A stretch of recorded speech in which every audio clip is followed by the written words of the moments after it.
Hello, everyone, and welcome to today's episode of Beyond the Frame. Today, we are exploring how art becomes a powerful medium to express, preserve, and bring heritage to life through storytelling and performances. I'm delighted to be joined by Mr. Seva Dhalivaal, whose work reflect a deep connection between artistic expression and cultural narrations. He has performed in My Beautiful Laundrette, where he portrayed the character of Papa, a philosophical and a layered role that left a strong impact on audience. Thank you so much for joining us today. It's an absolute pleasure to have you, sir. To begin with, when you approach a story connected to heritage, what is the first thing you look as an artist? Okay, firstly, thank you for inviting me, and I'm honored to be here. And wow, that's a brilliant first question to kickstart. The first thing I look for as an artist. Yeah. Okay, you may have heard of a very old proverb. It's originally by Japanese philosopher. I think he was the first one to come with it. I could be wrong. It might have been somebody else. It goes, one look is worth 1,000 words. Beautiful. Yeah. One look is worth 1,000 words. And then around about 1971, 72, there was a chap called David Gate, and he sang a romantic ballad. And it was called If. If a picture paints 1,000 words, Whoa. then why can't I paint you? Oh. Beautiful Yeah. ballad. That's. Now, if I was to use that as an analogy to answer your question, Yeah. okay, I would look at the title, the name of the play or the screenplay, whatever I'm doing, or the characters within Yeah. that play. Okay, so for example, the name David. Yeah. Okay, David Jones, David Williams. Okay, straight away, you know it's a Welsh Yeah. heritage. Straight away, ding ding, red dragon flag, and in Wales, they've got 500-600 castles which they're proud of, and also the Welsh language, one of the oldest in Europe. You see now what I'm. So the name straight away starts to connect you Okay. with the heritage. Okay, and same again like the Romeo and Juliet. Now Romeo is the anglicized pronunciation.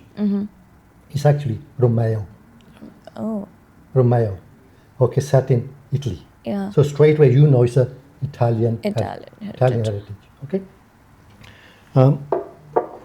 I did a play a long time ago. It was called Alice and Yusuf. Oh. So immediately Alice, English Yeah. heritage, and Yusuf, you've guessed it, Indian heritage. Indian heritage. Okay, okay. So the first thing that I would look for as an artist is name. Okay, and the name will link me to the heritage. It may not paint 1,000 words Yeah. like in our proverb, Proverb, but yeah. it goes a long way to giving you the information that you need. So that is my answer. The first thing I look for is The name. Yeah. Like it's an honor, like to have like such a beautiful answer to my question, like to describe something from their name. Yeah. And the character you develop on the basis of the name is like it gives you so much. it yes, gives does. so much, and it's like just one name would define so many So much. things. Exactly. Yeah. So moving forward to the next Okay. question. Okay. Drawing from your experience of playing Papa in My Beautiful Laundrette, how do you approach building a character that carries emotional depth and cultural narratives? Yes. My Beautiful Laundrette. A fantastic title, fantastic name. And like we said in our first answer, Yeah. the name. Name. My Beautiful Laundrette. Yeah. What does a laundrette do? What do we do in a laundrette? We wash. Wash. We wash our dirty linen. Yeah. Everybody takes, just not dirty, all the dirty stains, Yeah. and there are so many different types of stains. Yeah. Philosophical. Philosophical. Okay, so you can see, relating to the name, we use that beautiful laundrette. He's going to do it for you. You don't have to dirty your hands. Yeah. It's all going to be washed away, all the stains.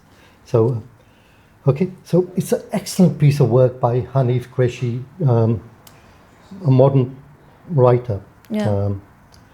The poor guy is in a wheelchair at the moment. Oh my God, that's so He, sad. he felt sitting on a chair watching a football match, not at a stadium, At his at, place. at his home. Oh at my his home, God, that's so watching sad. watching a football match at his home, sitting on a chair and fell down. It was a stadium. Sorry, it's we shouldn't laugh, but Yeah, yeah, it's quite funny. Like, you know, you, It's anyway. like a 101 incident Yes, that yes, happens. it That's happens. Okay, so the Beautiful Laundrette was written about 1984-85 period as a screenplay, oh, and it was nominated for an Oscar. wow. It didn't get the Oscar, but Yeah. to be nominated. To be nominated is a great thing. Okay, I didn't have anything to Yeah. do with it, but if I had, maybe they would have got one. Yeah. Maybe they would have got one, but Yeah, okay. definitely. Okay. Then the stage version was written much later. The same storyline, but much later. And the director who was going to do this, he lives in just outskirts of London, Bishop Stortford. He phoned me up and said, okay, so we meet up for coffee and biscuits and cakes. And yeah, okay, come down. We met outside a tube station, had our coffee and biscuits, and he's telling me, look, I've got the stage version of the screenplay now, Of the which I want to do. Yeah. I've got all the cast ready, cast of 7.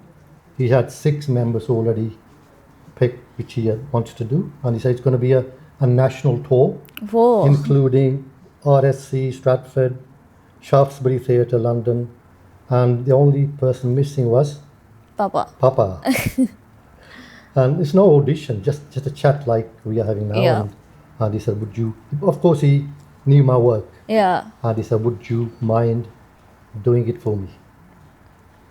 Which That's- I was honored to be offered rather than having to audition for it.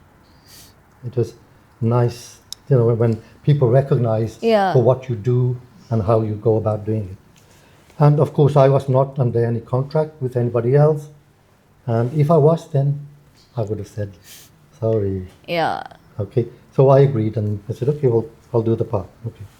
And then I was able to apply I turned up the rehearsals, and I met Hanif Qureshi for the first time. Oh. We went through the script. Yeah. Now, the part of Papa in the screenplay, he's hardly visible. Oh.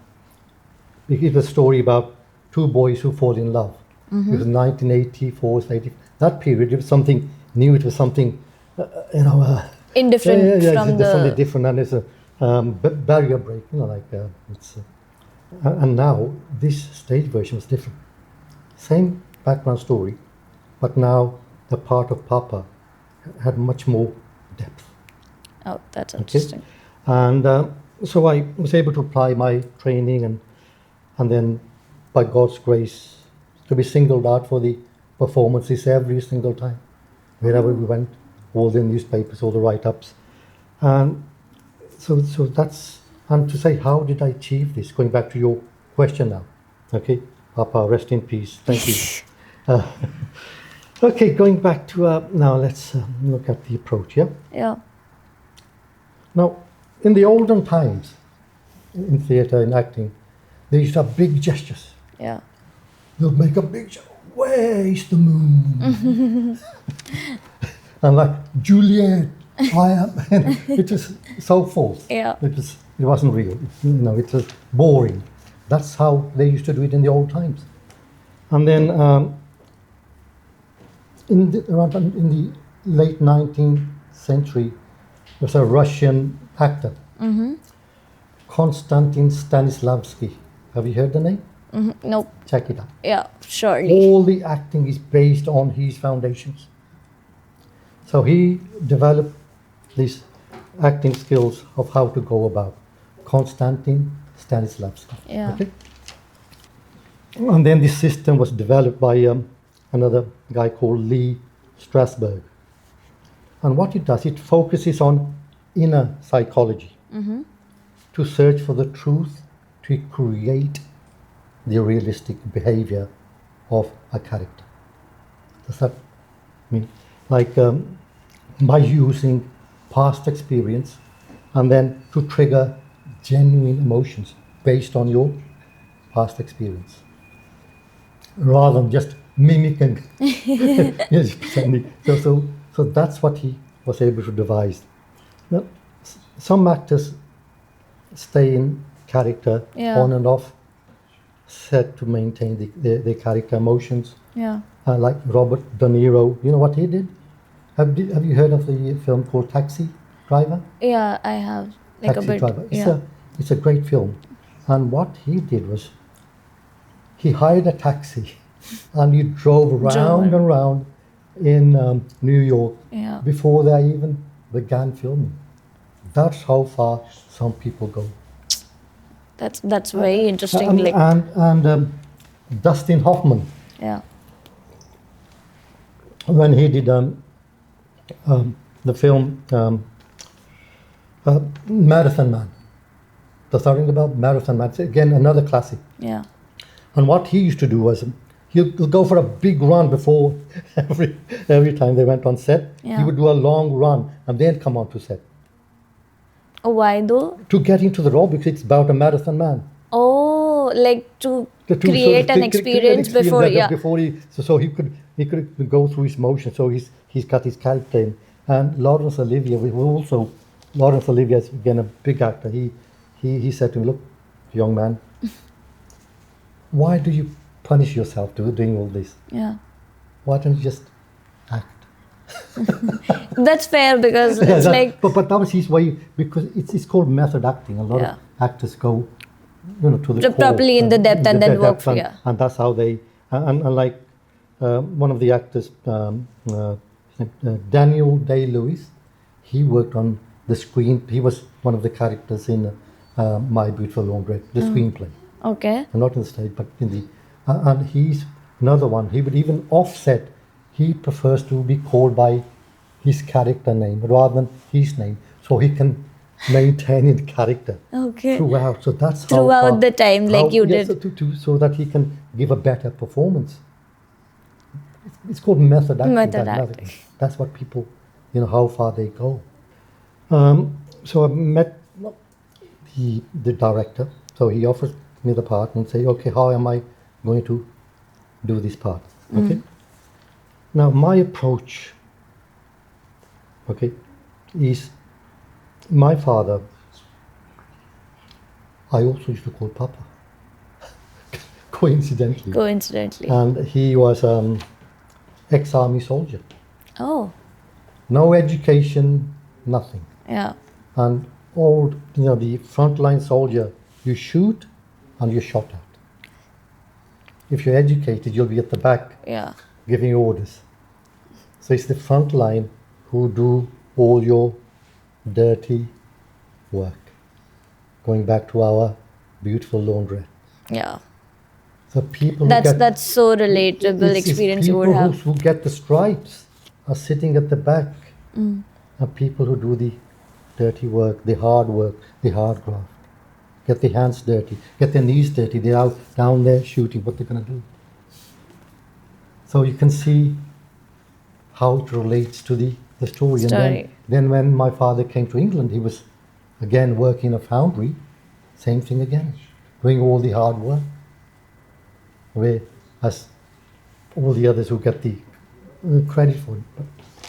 And if I was to say to myself, okay, that's my father, and I put his experience together with the part that Hanif has written. He had written the part of Papa, who is a really educated teacher, okay, and a philosopher and a writer, but now he's an alcoholic. So if I combine the two papas together, Yeah.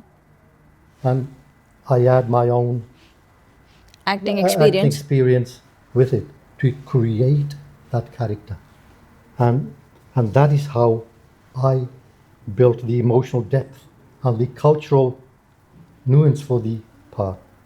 So I got the applause, but most importantly, I enjoyed doing it. So is this like the method acting thing you said? So is it connected to your emotional depth character thing, or it is different, like No, completely? it is. It's a way of getting your emotions together to see where the emotions come from. Yeah.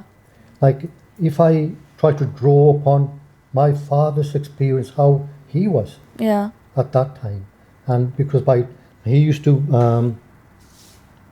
in the morning he'll call her, "Oi Befku, oh Bandar, oh Lu," with the Indian Yeah. heritage. Indian heritage. Indian heritage is you calling. It's not a swear word. Yeah. It's Bandar meaning okay, like because you give matches to a monkey, monkey he'll and burn you. everything down, and Ulu is actually all sleepy-eyed and Befku, but he's meaning good.